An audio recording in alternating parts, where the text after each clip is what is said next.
Dear Michael, I remember hearing about you. You know any real baller named Michael gets extra attention, but then I saw you hoop and you deserved every bit of the hype. All alliteration aside, but Beasley boy, you a beast with that ball. It's unfortunate people painted you beast before seeing the beauty. Labeled you a triple threat right after tip-off. I saw your episode on the Pivot podcast. Shout out to RC, Fred, and Chan. The pivot, though. It's too true to be funny how once we lose our footing, society tends to take a step back from us rather than helping us square up. Excuse me for being forward, but I know it was hard to center your points while trying to guard your integrity. Man to man, I know what it feels like to finally break out of the defense of your comfort zone, only to have everyone pick and roll you out as the bad guy. Executives only see the baller in you, but know little of what you've been through. They gotta see us balling before they understand the number of screens life hits us with before we scream. They don't know the give and go has a whole different meaning when posted up on our block.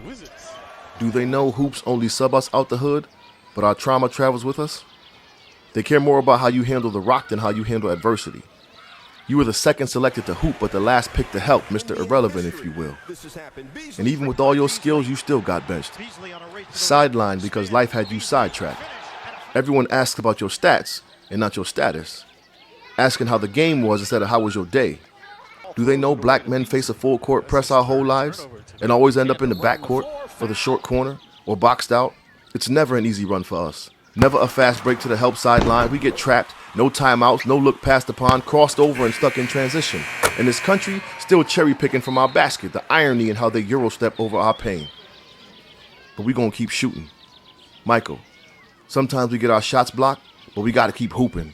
Gotta keep hoping and praying that the Holy Trinity will always be by our side. But I know what it feels like to constantly throw up prayers and feel like the big three is just me, myself, and I. But even when we feel alone, we gotta know there's a band of brothers willing and ready to suit up and assist us.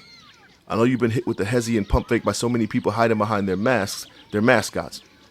There's a team of us real ones ready to support our brother. We are our brother's keeper. Keep your head up and keep shooting. You're a beast at what you do. Don't let these people convince you a beast is who you are. Thank you for being brave and sharing your story. The world often judges a book by its cover, a baller by their game, a black man by his pain. It's too true to be funny. But those who understand your plight would never joke about your journey. You spoke for many of us who often exile ourselves from the help we need, hide from the hurt we've been through, mute ourselves from the people who don't hear us when we speak anyway. Michael, I know this may not mean much coming from a man you've never met. I heard you say you just wanted a chance to play basketball. And although you may be in a different league now, I love the fact that you're still hooping.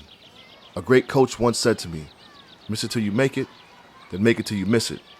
But whatever you do, just keep shooting. Sincerely, Michael.